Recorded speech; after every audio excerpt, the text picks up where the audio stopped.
Howdy my. Welcome to this viewpoint about avoiding older anxiety. It seems strange talking to you wherever you are from my little spot in New Zealand. I love making videos, but I've had anxiety about making this one. I've had to use many of the ideas I'm talking about. It's a difficult world out there with the greedy ones trying to make more money from us all, and the noise from the World Wide Web constantly distracts me from being who I am or making my life more joyful. It's easy to become anxious and depressed, and several years ago I found myself depressed and suicidal. My doctor referred me straight away for counselling, and I was given the help that I needed. These days, I still get anxious at the state of the world or if life throws a difficulty or disappointment at me. So I've developed a bunch of things to do that lift me and keep my mind on the creative streak that I love. Broadly for me, there are two very important things to keep in mind. That's focusing on the future and then always developing creative projects or inventing something new. Focusing on the future gives me something to look forward to, allows me to hope. I think we all need hope. But it may look different for each of us.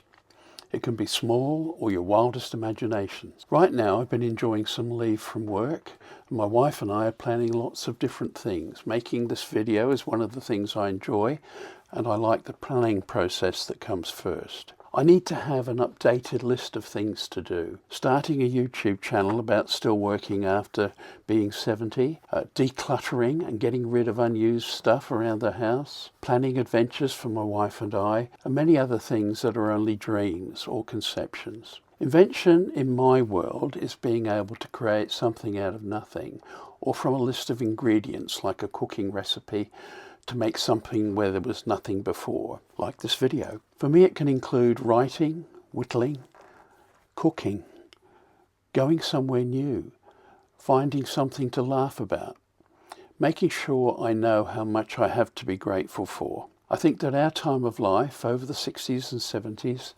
unless we have saved enough money, we may also need meaningful work. Work that provides sufficient income to find a way of living that nurtures us. It's very rewarding for us, but it can be stressful to keep going and to remain useful and capable, in my case, after being 75. But I'm grateful to have this job and taking part in a community dedicated to enabling differently enabled people to live their best lives. Social interaction is also difficult for me if, like me, you're an introvert. Still, I treasure the time that two friends and I meet regularly to discuss the state of the world, as well as what we have to be grateful for. The possibility of slipping into depression is always there, and there are routines that I try to include each day to remain positive, like doing some mindfulness.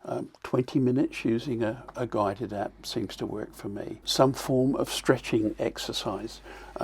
I do a version of Tai Chi walking. It's adapted. Also, getting enough sleep and avoiding too much chocolate is very important. Taking medication, if that is what you and your doctor agree upon. Less regularly, to say our local Bottle Lake Forest, or we've got some beautiful botanical gardens very close by. Also, spending a bit of time beside lakes or bodies of water, the ocean. So, I'd love to hear how you cope with this time of life.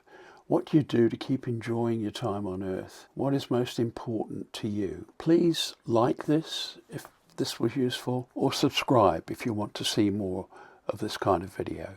Bye for now.